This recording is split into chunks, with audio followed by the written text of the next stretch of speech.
Good morning. Ma'am একটা ma'am আমাদের তো প্রিভিয়াস ইয়ারে তো এসছিল ম্যাম, ওই যে টেকনিক তো এসছিল, যে কি কি টেকনিকে আমরা চেঞ্জ করতে পারবো। টেকনিক্স যদি বলে তাহলে মডেলস গুলো দেবে, মানে ওরম ভাবে আচ্ছা, যদি বলে যে what are the techniques we can apply for change and development, তাহলে প্রথমে চেঞ্জ বা ডেভেলপমেন্ট যেটা বলেই দিক না কিনা সেটাকে একটু ডিফাইন করবে। করার পরে তারপরে একটু স্টেপস গুলো মানে 15 মার্কসে যদি দেয় ছোট করে লিখে, মানে একদম জাস্ট মেনশনিং দ্য নেমস, তারপর ওই মডেল দিয়ে দেবে। মানে যদি এবার চেঞ্জ বলে তাহলে চেঞ্জের মডেল দেবে, যদি ডেভেলপমেন্ট বলে তাহলে ডেভেলপমেন্টের model. Okay ma'am, okay ma'am, thank you ma'am.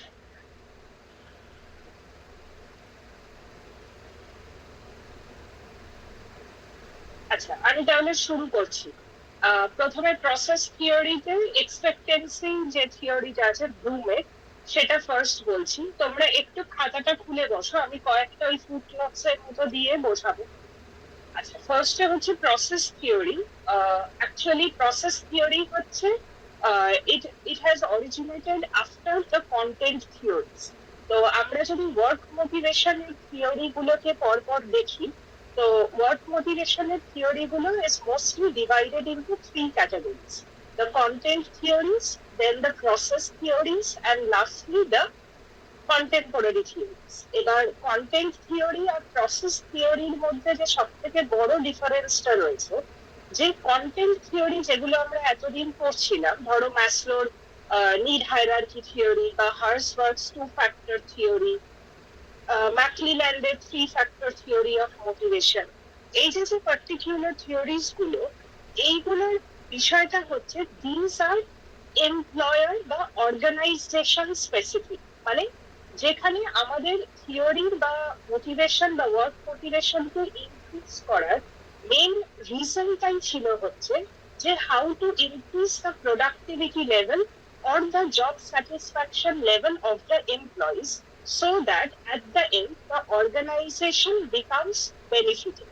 ঠিক আছে, কিন্তু এবার যখন হথর্ন স্টাডিজ হলো, হথর্ন স্টাডিজ এর কনক্লুশন হিসেবে, যেটা আমি তোমাদের হিস্ট্রির যে ইউনিট 1 ওটা পড়াতে গিয়ে বলেছিলাম, যে হথর্ন স্টাডিজ এ কিন্তু প্রচুর অনেকগুলো কনক্লুশনস ড্র করা হয়েছিল, যার মধ্যে একটা বড় কনক্লুশন ছিল এইটা, যে আমরা যদি ইন্ডিভিজুয়ালের বা এমপ্লয়ীদের শুধুমাত্র এক্সটার্নাল মোটিভেটর গুলোকে ফোকাস করি, ইন্টারনাল মোটিভেটরস গুলোকে ফোকাস না করি প্রথমত, আর দ্বিতীয়ত প্রত্যেকটা এমপ্লয়ির জন্য the reason of increasing the work motivation level is different. মানে আমার জন্য হয়তো যেটা মোটিভেটিং ফ্যাক্টর হিসেবে কাজ করে, সেটা অন্য কারোর জন্য মোটিভেটিং ফ্যাক্টর হিসেবে নাও কাজ করতে পারে। So motivation is basically something which is individual specific বা এমপ্লয়ি স্পেসিফিক। তো সেই জন্য প্রসেস থিওরি গুলো যখন অরিজিনেট করলো, process theories were much more individualistic, much more employee specific, and focused on the intrinsic motivators rather than the extrinsic motivators। ঠিক আছে, intrinsic যে মোটিভেটর গুলো, সেইগুলোকে ফোকাস করলো বেশি, যে আমরা কিভাবে একজন ইন্ডিভিজুয়ালকে ইন্টারনালি মোটিভেট করতে পারি, যাতে সে আরো ভালোভাবে কাজ করতে পারে বা তার মোটিভেশন লেভেল বেড়ে যায়। তো এবার প্রসেস থিওরি, যেটা প্রসেস থিওরি হচ্ছে definitely which was arrived with the concept of expectancy theory। এবার এক্সপেক্টেন্সি থিওরি বা এক্সপেক্টেন্সি অ্যাপ্রোচ হচ্ছে ইটসেলফ ইজ আ কনসেপ্ট। ঠিক আছে, তো এক্সপেক্টেন্সি হচ্ছে একটা কনসেপ্ট যেটা দিয়ে আমরা ওয়ার্ক মোটিভেশনকে মেজার করতে পারি বা ওয়ার্ক মোটিভেশনকে ইভ্যালুয়েট করতে পারি। এবার ব্লুম কি করেছিলেন, ব্লুম এই এক্সপেক্টেন্সি অ্যাপ্রোচটাকে মেনটেন করে বা এক্সপেক্টেন্সি অ্যাপ্রোচটাকে মেনে উনি ওনার থিওরিটাকে, মানে এক্সপেক্টেন্সি অ্যাপ্রোচটাকে বেসিক্যালি ফলো করে ব্লুম ওনার থিওরিটাকে অরিজিনেট করেছিল। ঠিক আছে, আচ্ছা এবার একটু তিনটে পয়েন্ট আমি আগে তোমাদের বলছি, সেই তিনটে পয়েন্ট এক লাইন এক লাইন করে একটু লিখে নাও, তারপর আমি এক্সপ্লেন করছি ব্লুমের কনসেপ্ট।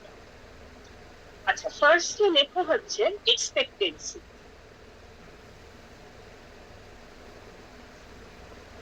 এক্সপেক্টেন্সি বলে অ্যারো দিয়ে লেখো the subjective probability,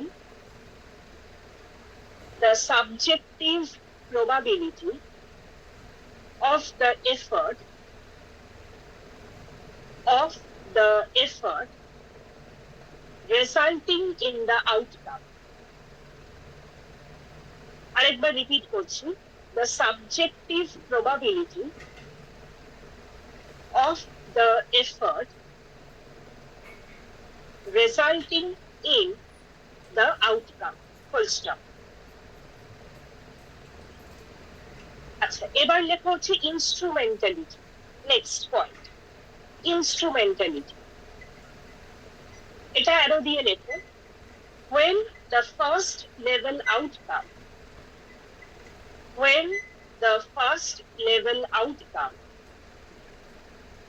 leads to the second level outcome, comma, when the first level outcome leads to the second level outcome, comma, then high instrumentality,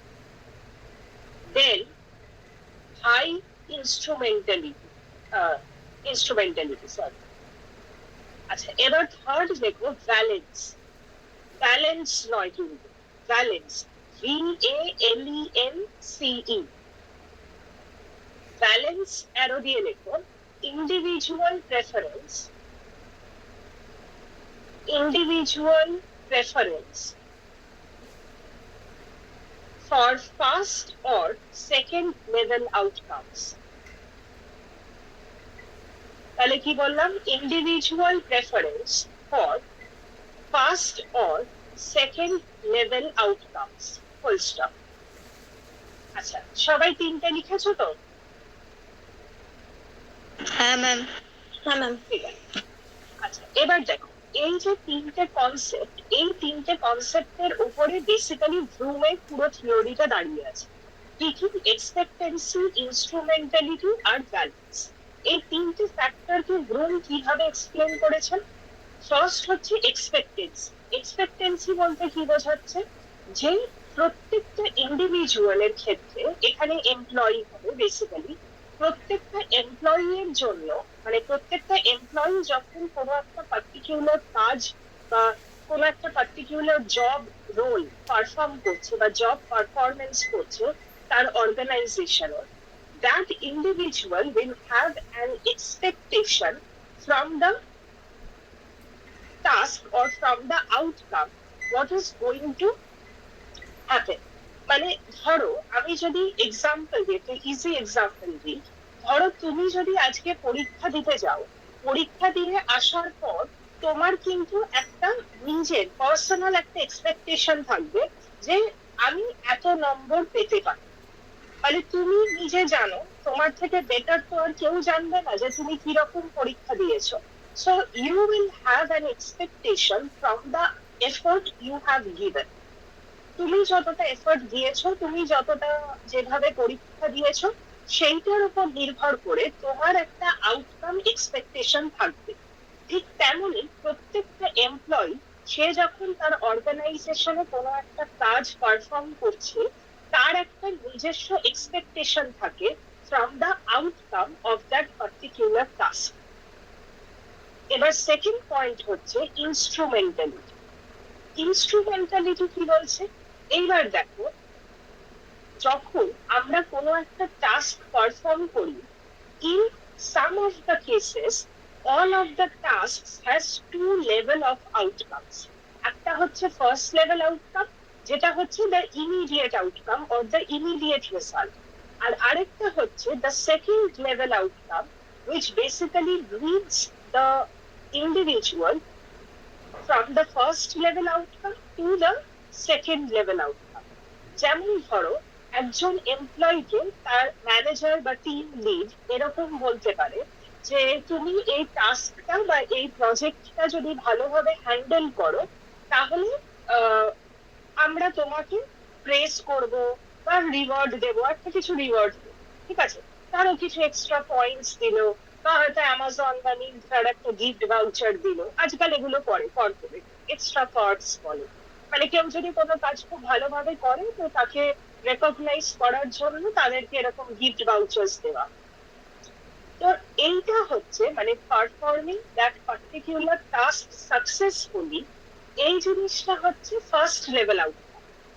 এইবার এমপ্লয়ি নিজে জানবে যে আমি যদি এই কাজটা ভালোভাবে করতে পারি, ইমিডিয়েটলি আমি একটা রেকগনিশন পেলাম, দ্যাট ইজ ফাইন। বাট এটার একটা সেকেন্ড লেভেল আউটকাম থাকবে, যেটা হচ্ছে আমি প্রমোশন পাবো তাড়াতাড়ি, বা হয়তো আমার অ্যাপ্রেজাল হবে ভালো, বা আমি ইনসেন্টিভ পাবো ভালো at the end of the year. So basically that is the second level outcome. তো এইবার বিষয়টা হচ্ছে যে এই ফার্স্ট লেভেল আউটকামটা যত বেশি একজন ইন্ডিভিজুয়ালকে বা একজন এমপ্লয়িকে সেকেন্ড লেভেল আউটকামের দিকে নিয়ে যাবে, তার মানে সেই পার্টিকুলার টাস্কটাতে ইনস্ট্রুমেন্টালিটি ততটাই হাই। তার মানে ব্যাপারটা বুঝতে পারছো যে যেই টাস্কটা পারফর্ম করলে একজন এমপ্লয়ি ফার্স্ট লেভেল আউটকাম থেকে সেকেন্ড লেভেল আউটকামে যতটা স্ট্রংলি বা যতটা কি বলবো প্রমিসিংলি পৌঁছতে পারবে, সে সেই টাস্কটা তত ভালো করে করবে। আর থার্ড হচ্ছে ব্যালেন্স। ব্যালেন্সের কনসেপ্টটা হচ্ছে যে এই প্রত্যেকটা এমপ্লয়ির কিন্তু একটা পার্সোনাল প্রেফারেন্স থাকবে for the first level or the second level outcome. মানে আমি কারেন্ট যে রেকগনিশনটা সেইটা চাইছি বেশি, সেইটা আমার কাছে বেশি ইম্পর্টেন্ট, নাকি at the end of the year আমি প্রমোশন পাবো কি আমি ইনসেন্টিভ পাবো, সেইটা আমার কাছে বেশি ইম্পর্টেন্ট। ঠিক আছে? So there will always be a individual preference for the first and the second level outcomes. তো তাহলে ব্লুম বেসিক্যালি যেটা বলতে চেয়েছিলেন সেটা হচ্ছে যে এক্সপেক্টেন্সি, ইনস্ট্রুমেন্টালিটি আর balance, all of these factors are essential for work motivation. মানে একজন এমপ্লয়িকে প্রথমে একটা পার্টিকুলার গোল দেওয়া হচ্ছে যে সেটাকে অ্যাচিভ করার জন্য। এবার সেই গোলটার একটা শর্ট টার্ম আউটকাম রয়েছে, একটা লং টার্ম আউটকাম রয়েছে। এবার শর্ট টার্ম আর লং টার্ম আউটকামের মধ্যে রেশিওটা যত বেশি স্ট্রং হবে, যত হাই হবে, অটোমেটিক্যালি একজন এমপ্লয়ি এফর্ট দেবে তত বেশি।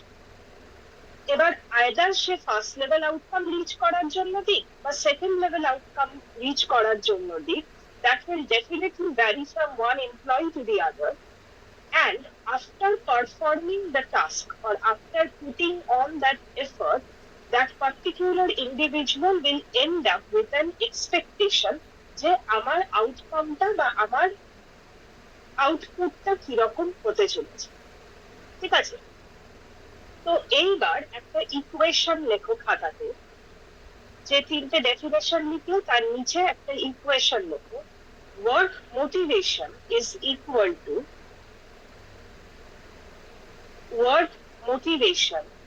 equal to expectancy multiplied by instrumentality। আচ্ছা, এবার ইনস্ট্রুমেন্টালিটি শব্দটার পাশে ব্র্যাকেটে লেখো force, bracket close, expectancy into instrumentality ব্র্যাকেটে ফোর্স মাল্টিপ্লাইড বাই ব্যালেন্স। মানে তিনটে যে ফ্যাক্টরের ডেফিনেশন লিখলো, তিনটেকে মাল্টিপ্লাই করে করে লেখো। expectancy into instrumentality ব্র্যাকেটে ফোর্স মাল্টিপ্লাইড বাই ব্যালেন্স। তো তাহলে ব্লুমের কনসেপ্টটা হচ্ছে যে all of these three factors are multiplied with each other or are connected with each other to produce the work motivation of an employee. এইবার এই ইকুয়েশনটাতে multiplication সাইনটা কেন use করা হয়েছে? Because if any one of these three factors becomes zero, then the entire work motivation will be zero. বুঝতে পেরেছো? মানে এই যে যে তিনটে ফ্যাক্টর, তিনটের মধ্যে কোনো একটা যদি জিরো হয়ে যায়, মানে ধরো এক্সপেক্টেন্সি একদমই নেই, বা হয়তো কোনো ইনস্ট্রুমেন্টালিটি মানে ফার্স্ট লেভেল থেকে সেকেন্ড লেভেল আউটকামে যাওয়ার কোনো রাস্তা নেই, বা যদি কোনো ব্যালেন্স মানে প্রেফারেন্সই না থাকে যে আমি কোনো আউটকামে রিচই করতে চাই না, আমি যা আছি খুব ভালো আছি, আমি এফর্ট দিতেই চাই না, in that case if any one of these three becomes zero, then the individual or the employee will have no work motivation at all. বোঝা গেছে? হ্যাঁ ম্যাম। ঠিক আছে। আচ্ছা, ফোর্স কথাটা কেন লেখালাম সেটা বলে দিই। অ্যাকচুয়াল যে এক্সপেক্টেন্সির যে অ্যাপ্রোচটা বা অ্যাকচুয়াল যে এক্সপেক্টেন্সি কনসেপ্টটা, সেখানে এক্সপেক্টেন্সি শুধু এক্সপেক্টেন্সি ইন্টু ইনস্ট্রুমেন্টালিটি ইন্টু ব্যালেন্স লেখে, কিন্তু ব্লুম ওনার থিওরিতে ইনস্ট্রুমেন্টালিটিটাকে ফোর্স বলে অ্যাকনলেজ করেছিলেন। তো সেই জন্য ব্লুমের থিওরি যদি লেখো, তাহলে ইনস্ট্রুমেন্টালিটি পাশে ব্র্যাকেট দিয়ে ফোর্স কথাটা মেনশন করে, ঠিক আছে? আচ্ছা, এই অবধি বোঝা গেছে তো? মানে এই থিওরিটা বোঝা গেছে তো? কারোর কোনো কোয়ারি বা কনফিউশন কিছু আছে? তাহলে ইকুইটি থিওরিতে যাব।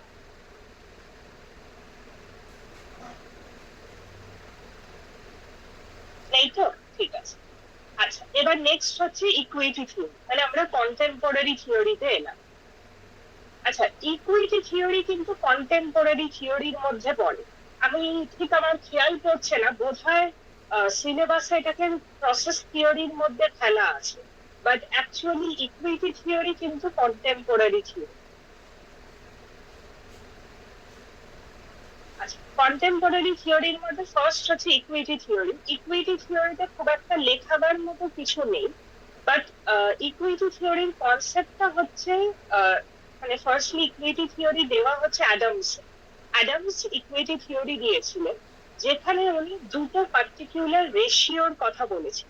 কি কি? ফার্স্ট হচ্ছে যে প্রত্যেকটা ইন্ডিভিজুয়ালের একটা ওয়ার্ক রেশিও থাকে। এই ওয়ার্ক রেশিওটা কিরকম? যে একজন ইন্ডিভিজুয়াল যতটা ইনপুট তার কাজের মধ্যে দিচ্ছে, সে কিন্তু ততটাই আউটপুট বা আউটকাম এক্সপেক্ট করে। মানে আজকে যদি আমি 80% এফোর্ট দিই, তাহলে আমি এক্সপেক্ট করব যে আমার 80% আউটকাম বা অ্যাটলিস্ট 75 থেকে 80 এর মধ্যে ফেরত আমাকে আমার কোম্পানি দেবে, in terms of salary, monetary benefits, extra benefits, etcetera. তো এবার বেসিক্যালি প্রত্যেকটা এমপ্লয়ির ক্ষেত্রে in all the organisations there is a input output ratio. এবার অ্যাডামস কি বলছেন ইকুইটি থিওরিতে, যে একটা আইডিয়াল সিচুয়েশন তখনই তৈরি হবে, বা আমরা যখন বলবো যে ইকুইটি রয়েছে, equity is happening or equity is occurring, আমরা তখন বলবো যখন আমি নিজের কথা বলছি, আমি যদি একজন এমপ্লয়ি হই, তো আমি দেখবো যে আমি যতটা আউটকাম দিচ্ছি আর আমি যতটা আউটপুট পাচ্ছি, দ্যাট ইজ মানে আমার যে ইনপুট আউটপুটের রেশিওটা, that is equal to the input output ratio of my co workers. মানে আমি যতটা এফোর্ট দিয়ে যতটা তার পরিবর্তে স্যালারি পাচ্ছি বা বেনিফিটস পাচ্ছি, আমার যে রেশিওটা, সেইটা বাদ বাকি আমার যারা কোওয়ার্কার্স বা কলিগস রয়েছে, তাদেরও ইনপুট আউটপুট রেশিওর সঙ্গে সমান। বুঝতে পেরেছো? তো এই আইডিয়াল সিচুয়েশনটা যখন একটা অর্গানাইজেশনে থাকে, তখন সেটাকে ইকুইটি লেভেল রিচ করেছে এরকমটা বলা হয়। কিন্তু ইউজুয়ালি যেটা হয়ে থাকে, যে একদম এই ইকুইটি বা একদম এই যে আইডিয়াল সিচুয়েশনটা, এটা হয় না। Usually there is an inequity which happens. এবার ইনইকুইটি যখন হচ্ছে, তখন কি হবে? Either the person outcome and input will be greater than others outcome and input, or less than others input and output. এইবার এইটা যদি হয়, মানে আমি একজন এমপ্লয়ি হিসেবে আমার যে ইনপুট আউটপুট রেশিওটা, সেটা ধরো অন্যদের থেকে বেশি বা কম যদি হয়, এই দুটো ক্ষেত্রেই কিন্তু ওয়ার্ক মোটিভেশন লো হয়ে যায়। কিভাবে? যদি কম হয় তাহলে আমার মনে হবে ও আচ্ছা, মানে আমি যে এফর্টটা দিচ্ছি সেটাকে অ্যাকনলেজ করছে না আমার অর্গানাইজেশন, কিন্তু অন্যরা যখন কাজ করছে তাদেরকে ঠিক অ্যাকনলেজ করছে।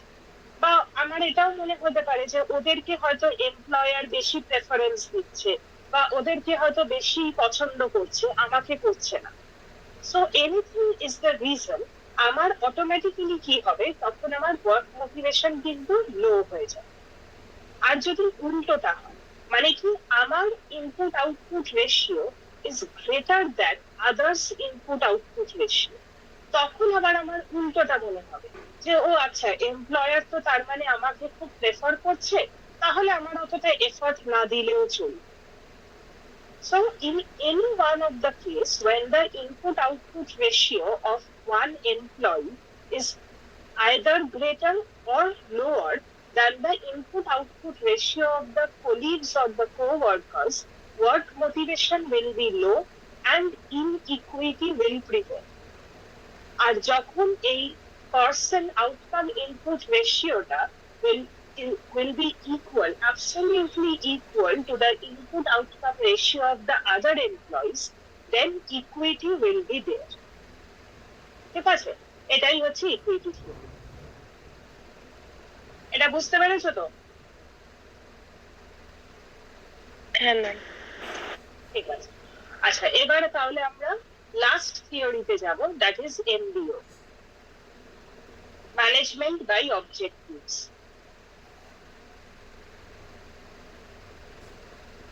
আচ্ছা, হেডিংটা দাও, management by objectives.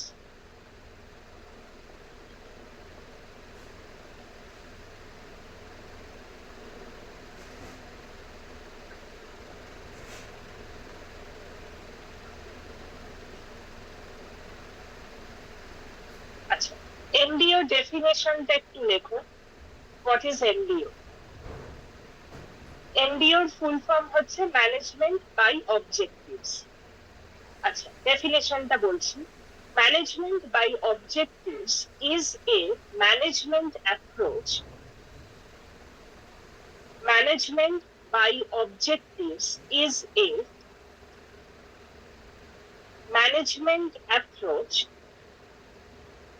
where objectives are set by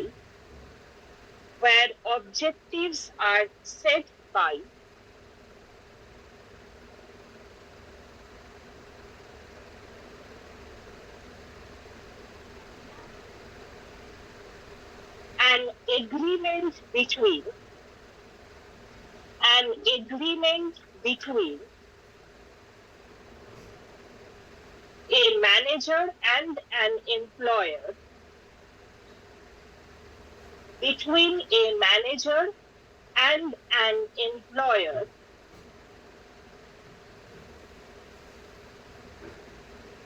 to incentivize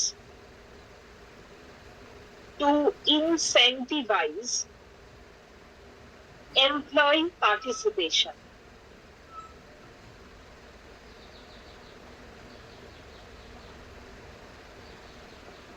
আচ্ছা, আরেকবার রিপিট করছি।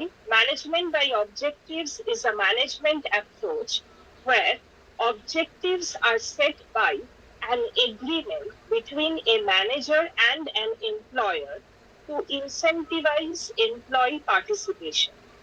এর সাথে আরেকটু অ্যাড করো, MBO is a strategic management approach. MBO is a strategic management approach in which the performance goals of an organization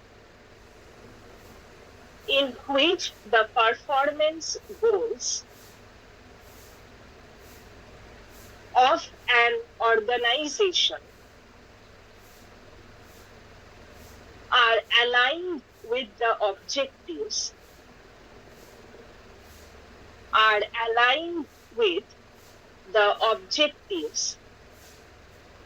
of its employees and management. Full stop. are aligned with the objectives of its employees and management. Full stop. The goal is to improve.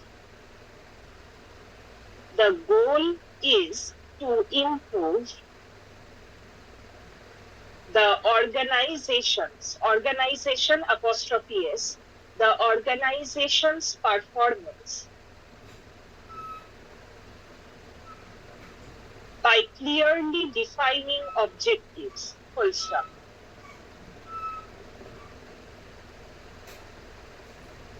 The organization's performance by clearly defining objectives. Full stop. আচ্ছা, তাহলে দেখো এমবিও হচ্ছে basically management by objectives. সেখানে নামটা শুনেই বুঝতে পারছো যে objectives or the specific goals or the performance goals of an organisation are very much important over here. ঠিক আছে, যেখানে বেসিক্যালি বলতে চাইছে যে before this theories of work motivation, এই কন্টেম্পোরারি থিওরি বলো বা প্রসেস থিওরি বলো, এর আগে ওয়ার্ক মোটিভেশনের যে কনসেপ্টটা ছিল, যেটা তোমাদের বলছিলাম যে the main determination of how to the main determinant of the motivation theories were actually to benefit the organization and the employer. ঠিক আছে, এমপ্লয়ীদের কথা কিন্তু কেউ ভাবতো না। কিন্তু যখন এই প্রসেস থিওরি বা কন্টেম্পোরারি থিওরিজ গুলো আস্তে আস্তে তৈরি হতে শুরু করলো, তখন কিন্তু ফোকাসটা শিফট করলো from the employer to the employees as well. তো এখন কিন্তু শুধুমাত্র আমরা এমপ্লয়ারের বেনিফিট দেখি এমনটা কিন্তু নয়, আমরা এমপ্লয়ীদেরও বেনিফিট দেখি। এবং যার জন্য এই ম্যানেজমেন্ট বাই অবজেক্টিভস বা এমবিওর যে কনসেপ্টটা, সেই অ্যাপ্রোচটা এমন ভাবে তৈরি যেখানে পারফরমেন্স গোলগুলোকে এইভাবে মাথায় রাখা হয়েছে যে যাতে একটা অর্গানাইজেশনের যে গোলস গুলো বা অবজেক্টিভস গুলো, সেগুলো যাতে এমপ্লয়ীদের আর ম্যানেজমেন্টের দুজনেরই কথা মাথায় রেখে, দুজনেরই গোলসকে মাথায় রেখে তৈরি করা হয়। and that is what MBO is actually, মানে to actually structure the goals of the organization so that it matches with its employees and management as well. আচ্ছা, স্টেপস অফ এমবিও তে আমরা মোস্টলি যেটা পাই, যে প্রথমে যে বিষয়টা হচ্ছে যে নাম্বার 1 স্টেপ হচ্ছে either to determine or to revise the organizational objectives for the entire company. মানে প্রথমে এমবিও টেকনিকটাকে যদি আমরা অ্যাপ্লাই করি, তাহলে পুরো অর্গানাইজেশনে অলরেডি যে গোলস বা অবজেক্টিভস গুলো রয়েছে সেগুলোকে রিভাইজ করতে হবে। তার মধ্যে যেই পার্টিকুলার অবজেক্টিভস বা গোলস গুলো এমপ্লয়ি আর ম্যানেজমেন্ট দুজনের সাথেই যাচ্ছে অ্যাপ্লিকেবল, সেগুলোকে আমরা রিটেন করছি। আর যেগুলো এমপ্লয়ি ফ্রেন্ডলি নয় সেগুলোকে আমরা রিজেক্ট করে দিয়ে তার জায়গায় নতুন অবজেক্টিভ কনস্ট্রাক্ট করছি। এরপর নাম্বার 2 স্টেপ যেটা হয় সেটা হচ্ছে যে কিছু মানে পয়েন্টস মাথায় রাখতে হয়, যাতে এই যে গোলস গুলো বা জব পারফরমেন্স গুলো যেগুলোকে আমরা অবজেক্টিভ হিসেবে তৈরি করছি, সেগুলো যাতে স্পেসিফিক হয়, মানে স্পেসিফিক্যালি বলে দেওয়া হয় যে what is the goal of this particular organisation, measurable হয়, মানে কোন এমপ্লয়ি কতটা গোল স্পেসিফিক পারফর্ম করছে সেটাকে যাতে আমরা কোয়ান্টিটেটিভলি মেজার করতে পারি, সেই রকম অবজেক্টিভ বা গোল তৈরি করতে হবে। আরেকটা কি অ্যাকসেপ্টেবল মানে কি, আমি এমন গোল বা এমন অবজেক্টিভ ডিজাইন করব so that it becomes achievable for the employees. মানে ধরো আমি এমন একটা শক্ত গোল বা এমন একটা শক্ত জব পারফরমেন্স কে কোম্পানির অবজেক্টিভ বানালাম যেটা রিচ করাটাই ইম্পসিবল, বা হয়তো 5 বছর কি 10 বছর লেগে যাবে সেই গোলটা অব্দি পৌঁছতে, তখন কিন্তু কোনো এমপ্লয়ি মোটিভেটেড হবে না। তো সেই জিনিসটাকে মাথায় রাখতে হবে যে আমাকে এমন অ্যাকসেপ্টেবল গোলস ডিজাইন করতে হবে so that it becomes achievable for the employees. তার তারপরে থার্ড হচ্ছে to stimulate the participation of employees in setting individual objectives, মানে প্রত্যেকটা এমপ্লয়িকে আমাদের এইভাবে রেডি করতে হবে বা এইভাবে স্টিমুলেট করতে হবে যাতে তারা সেই কোম্পানি বা অর্গানাইজেশনের যে অবজেক্টিভস বা গোলস গুলো সেইগুলোকে মাথায় রেখে তারা যাতে নিজেদেরও একটা ইন্ডিভিজুয়াল সেট অফ অবজেক্টিভস তৈরি করে। দেন নাম্বার 4 হচ্ছে to monitor the progress of the employees. এই একটু আগেই যেটা আমরা বললাম that the behaviours or the job performance must have to be measurable. মানে কি, আমাদেরকে কিন্তু কনস্ট্যান্টলি মেজার করতে হবে যে এমপ্লয়িরা তাদের যে অবজেক্টিভ, মানে তারা নিজেরা যেটা সেট করেছে সেটা কোম্পানির অবজেক্টিভের সাথে যাচ্ছে কিনা, আর তারা অ্যাকর্ডিং টু দ্যাট কাজ করছে কিনা। ঠিক আছে, we have to constantly keep on measuring that. এবার ইউজুয়ালি অর্গানাইজেশন গুলো কি করে, আইদার দে মেজার অ্যানুয়ালি, মানে বছরে একবার মেজার করে, যার জন্য ওই অ্যাপ্রেজাল হয় ওদের কর্পোরেটে। আর আরেকটা হচ্ছে অনেক জায়গায় অনেক সময় বাই অ্যানুয়ালি বলে, মানে বছরে দুবার, but that is very rare, মানে মোস্টলি অ্যানুয়ালি একবারই মেজার করা। আর লাস্টলি হচ্ছে to evaluate and reward employee progress, মানে একজন এমপ্লয়ি যতটা বেশি অর্গানাইজেশনের গোলস এর সাথে অ্যালাইন করে কাজ করবে, যতটা বেশি সে কোম্পানির বেনিফিট বা কোম্পানির গোল অ্যাকমপ্লিশমেন্টে সে যতটা বেশি কন্ট্রিবিউট করবে, ততটা তাকে রিওয়ার্ড দেওয়া। ঠিক আছে, so this is what MBO is. বোঝা গেছে? হ্যাঁ ম্যাম। ঠিক আছে, আচ্ছা তাহলে কারুর আর কোনো কোয়েরি থাকলে বলো।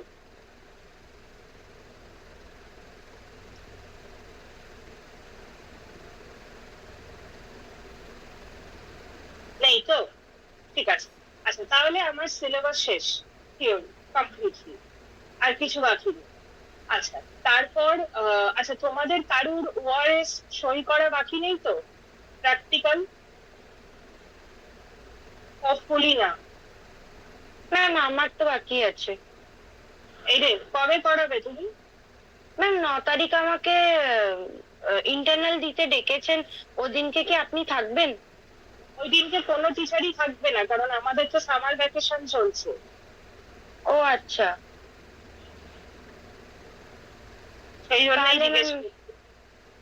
কারণ ম্যাম আমার সেটাই- তো পক্ষ ছিল, আমি তো যাইনি কলেজে অনেকদিন। হ্যাঁ সেটা তো জানি, কিন্তু সেটাই হচ্ছে ব্যাপার। তোমাদের পরীক্ষার ডেট দিয়েছে কি? হ্যাঁ আমাদের তো 17 তারিখ থেকে শুরু। থিওরি আর হ্যাঁ, প্র্যাকটিক্যাল বলেনি এখন। ম্যাম 2রা জুলাই থেকে 15ই জুলাই অবধি করবে বলেছে, কিন্তু ডেট এখনো দেয়নি। আচ্ছা, হ্যাঁ ডেট দেয়নি সেটা আমিও জানি, কারণ আমার ডিউটি আছে। আহ ঠিক আছে, দেখা যাক, যদি তুমি একটু মানে খোঁজ নিতে থেকো। হ্যাঁ মানে যদি কোনোদিনও ধরো তোমার কি সবার বাকি টিচারদের প্র্যাকটিক্যাল সই হয়ে গেছে নাকি শুধু না ম্যাম, আমারটাই আমার বাকি? কারোরই প্র্যাকটিক্যাল সই হয়নি, শুধু এজি ম্যামেরটা সই হয়ে গেছে আমার। ঠিক আছে, তুমি যেদিনই যাবে তুমি সবকটা খাতায় নিয়ে যাবে, যেই টিচারই থাকুক তাকে বলবে ফর দিয়ে সই করে দিতে, কারণ আর টাইম নেই। বুঝতে পেরেছো? ঠিক আছে, ঠিক আছে, যে ম্যামই থাকবেন বলবেন যে ফর দিয়ে সই করে দিতে। ঠিক আছে ম্যাম। মানে আমি থাকলে আমিও বাকিদেরটা করে দেবো। আর আমি যদি না থাকি, অন্য কোনো ম্যাম থাকেন, তাহলে বলবে যে আমার ফাইলটা ফর দিয়ে সই করবে। ঠিক আছে ম্যাম। ঠিক আছে, ঠিক আছে, তাহলে তোমরা লিভ করো, তাহলে তো হয়েই গেল, সিলেবাস ডান, এবার পড়ে ফেলো। ঠিক আছে, চলো লিভ করছি তাহলে। Thank you ma'am. Thank you ma'am. Thank you.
愛し方さえも君の匂いがした歩き方さえもその笑い声がしたいつか消えてなくなる